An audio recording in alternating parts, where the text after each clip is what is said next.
പ്രിയപ്പെട്ട അമ്മ അറിയുന്നേനെ. അമ്മേ, ഈ ലെറ്റർ വായിക്കുമ്പോൾ ഞാനിവിടെ ഉണ്ടായിരിക്കില്ല. കാരണം എൻ്റെ വിവാഹം മുടങ്ങി എന്ന ചിന്ത എന്നെ വളരെയേറെ അലട്ടുന്നു.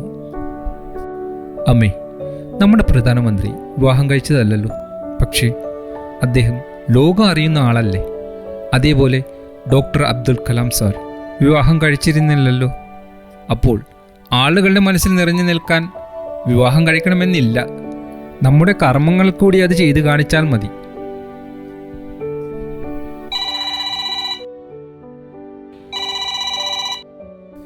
അമ്മേ, ഉറച്ച എൻ്റെ വിവാഹം മുടങ്ങി നാണം കെട്ടതിൽ എനിക്ക് ഇപ്പോഴും പരിഭവമില്ല.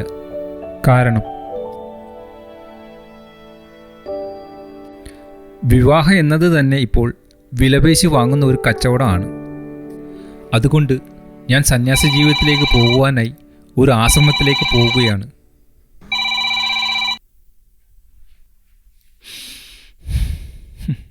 അമ്മ വിഷമിക്കണ്ട, അനിയനുണ്ടല്ലോ. അവൻ മോനെ, എത്ര സമയമായടാ ആ ഫോൺ റിങ് ചെയ്യാൻ തുടങ്ങിയിട്ട്? ഒന്ന് എടുത്ത് അറ്റൻഡ് ചെയ്യടാ മോനെ.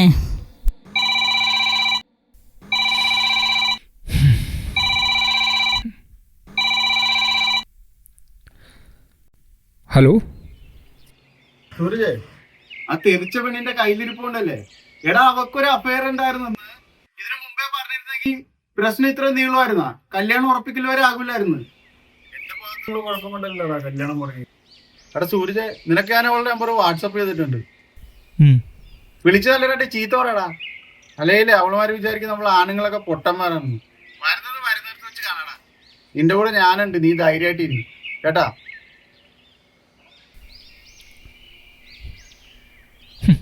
നന്ദന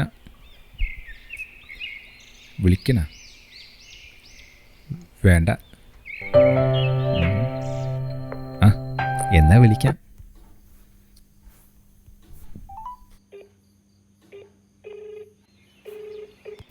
ഹലോ, ഞാനേ സൂരജ സംസാരിക്കണത്. മനസ്സിലായി കാണുമെന്ന് വിചാരിക്കണ്. ഒരു മനുഷ്യൻ്റെ നെഞ്ചത്ത് കയറി നിന്നല്ല ഡാൻസ് കളിക്കേണ്ടത്. കാരണം എന്താണെന്നറിയാവോ? ആ മനുഷ്യൻ്റെ നെഞ്ചിനകത്തും ഹൃദയം എന്ന് പറയുന്ന ഒരു സാധനമുണ്ട്. അതുണ്ടാക്കിയിരിക്കുന്നതേ ലോഹം കൊണ്ടല്ല. ഒരു പക്ഷേ നിങ്ങളുടെയൊക്കെ ലോഹം കൊണ്ടായിരിക്കും ഉണ്ടാക്കിയിരിക്കുന്നത്. ഇത്രയൊക്കെ പറയാൻ വേണ്ടിയാണ് ഞാൻ വിളിച്ചത്. പിന്നെ ഒരിക്കലും ശത്രുക്കളോട് പോലും ഇങ്ങനെ ചെയ്യരുത്. ഇപ്പം എൻ്റെ കൺമുന്നേ ഉണ്ടായിരുന്നെങ്കിൽ 2 എണ്ണം പൊട്ടിച്ചേനെ. അത്രയ്ക്ക് മറ്റുള്ളവരുടെ മുമ്പിൽ മനുഷ്യൻ നാണം കെട്ടിയിരിക്കുകയാണ്. ശരി, എവിടെയാണ് ഞാൻ വരേണ്ടത്? സ്ഥലം പറഞ്ഞു, അടികൊള്ളാൻ ഞാൻ വരാം. എന്തിന്? നിന്നെപ്പോലുള്ള പെൺവർഗം ഇനി എൻ്റെ ജീവിതത്തിലില്ല. വിവാഹം കഴിക്കാതെ ആണുങ്ങൾക്ക് ജീവിക്കാൻ മേലെ. ഓരോ പെണ്ണിനും അവളുടെ ഉള്ളിലെ വേദനകൾ ചിലപ്പോൾ ആരോടും പറയാൻ പറ്റാത്തതായി കാണും. അത് ചിലപ്പോൾ അവളുടെ സമയത്തായിരിക്കും അവൾ പറയുക. ആ ബെസ്റ്റ്. നാണവും മാനവും ഇല്ലാതെ നിന്നെപ്പോലുള്ളവർക്ക് ഇങ്ങനെ പറയാൻ വല്ല അർഹതയുണ്ടാ? ഇതൊക്കെ പറഞ്ഞില്ലെങ്കിലേ ഒരാണായിട്ടിരുന്ന് എന്താ പ്രയോജനം? എടാ മോനെ, സൂരജേ, എന്തൊക്കെയാണോ പെൺകുട്ടിയോട് പറയുന്നത്? എടാ മോനെ, ആ കുട്ടിക്ക് നിന്റെ കൂടെ ജീവിക്കാൻ ഇഷ്ടമല്ല. ആ കുട്ടിയെ പറ്റി നീ എന്തിനാ ചിന്തിക്കണത്? ആ കുട്ടീനെ അതിൻ്റെ വഴിക്ക് വിടൂ. ഹലോ ഹലോ ഹലോ, ലൈനിലുണ്ടായിരുന്നോ? ഇത്രയും നേരം മറിച്ചൊന്നും പറയാണ്ട് നിങ്ങൾ പറഞ്ഞതെല്ലാം കേട്ടു ഞാൻ. എനിക്കും ചിലത് പറയാനുണ്ട്. നാളെ വൈക്കം പാർക്കിൽ വെച്ച് കാണാം. ആ കാണാം. അല്ല പിന്നെ.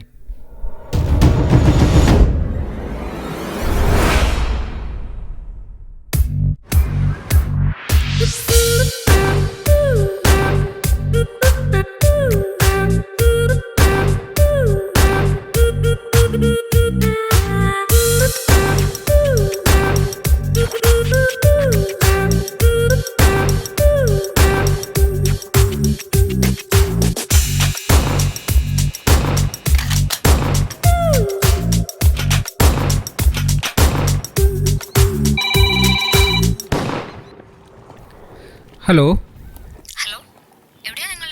ഞാനിവിടെ വൈക്കം പാർക്കിലുണ്ട്. വൈറ്റ് ജീൻസും വൈറ്റ് ടീഷർട്ടും ആണ് ഇട്ടിരിക്കുന്നത്. ആ ഓക്കെ, ഞാൻ അങ്ങോട്ട് വരാം.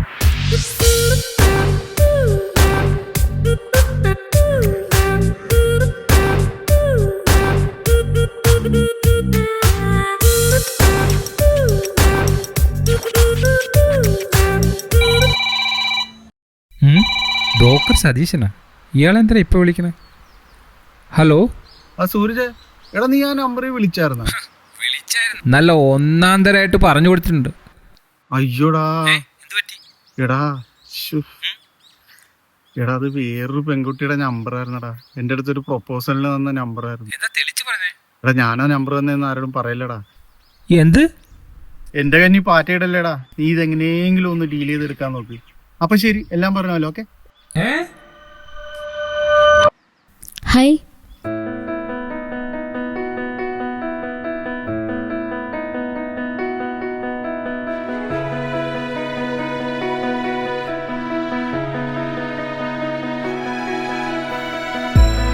ഞാൻ വിചാരിച്ചു ഇതിനോടകം എനിക്കൊരടി കിട്ടിക്കാണുമെന്ന്. പേടിക്കണ്ട, ഞാൻ ഒറ്റയ്ക്ക് വന്നിരിക്കുന്നത്.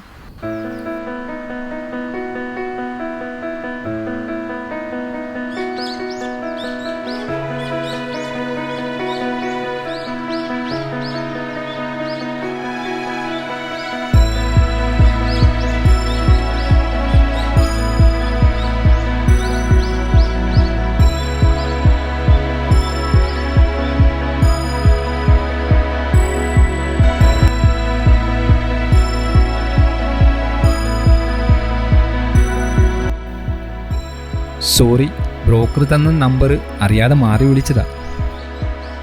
ഒരു പെൺകുട്ടി തനിക്ക് ഇഷ്ടമില്ലാത്ത ഒരാളുടെ കൂടെ ജീവിക്കുന്നതായിട്ടുള്ള എത്രയോ നല്ലതല്ലേ ഇപ്പോൾ സംഭവിച്ചിരിക്കുന്നത്.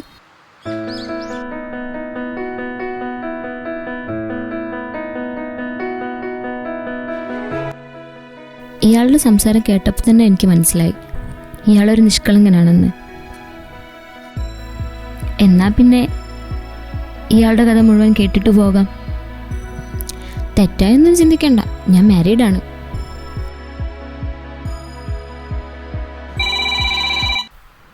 സോറി. ഹലോ മാ, പറയാം അമ്മേ. എടാ മോനെ, എടാ നീ എന്തിനാണ് ഈ ആത്മഹത്യക്കുറിപ്പൊക്കെ എഴുതി വെച്ചിട്ട് പോകുന്നത്? എടാ വീട്ടിലേക്ക് വേണം മോനെ. എടാ നീ ഇങ്ങനെയൊന്നും ചെയ്യല്ലേടാ, നീ ഇങ്ങനെയൊന്നും സോറി അമ്മയാ. ഇതെന്താ ആത്മഹത്യക്കുറിപ്പോ? കല്യാണം മുടങ്ങിയ നിരാശയിൽ ഇനിയൊരു വിവാഹം വേണ്ടെന്ന് തീരുമാനമെടുത്തു. ആശ്രമ ജീവിതത്തിലേക്ക് പോയാലോ എന്നുവരെ ആലോചിച്ചു. അത് അമ്മയെ അറിയിക്കാൻ വേണ്ടി ഞാനൊരു ലെറ്റർ എഴുതി വെച്ചു. ആ ലെറ്റർ ഇപ്പോൾ അമ്മ കണ്ടു. അത് കണ്ടിട്ട് അമ്മ ഇപ്പോൾ വിളിച്ചിരിക്കുന്നത്.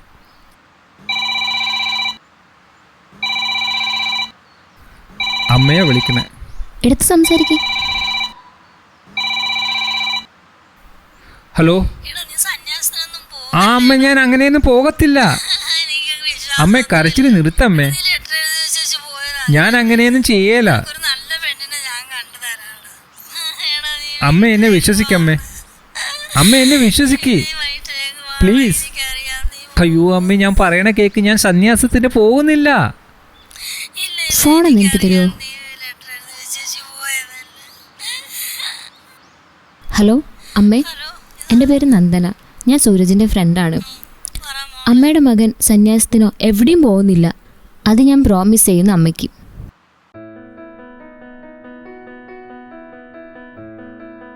ആക്ച്വലി ഞാൻ ഇവിടെ വന്നത് ആ അമ്മയുടെ വാക്കുകൾ എന്നെ നന്നായി ഹേർട്ട് ചെയ്തു. എന്ത് ഭംഗിയായിട്ട് മകനെ ഉപദേശിക്കുന്ന അമ്മ. ആ അമ്മയെ എനിക്കൊന്ന് കാണണം. അപ്പോ ഭർത്താവും കുട്ടികളെന്ന് പറഞ്ഞത്? അത് വെറുതെ പറഞ്ഞതാ.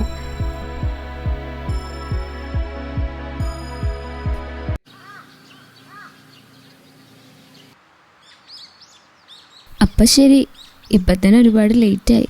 ഞാൻ പോവാ. ബൈ. അപ്പോഴേ ഇനി എപ്പോ തിരിച്ചു കാണും?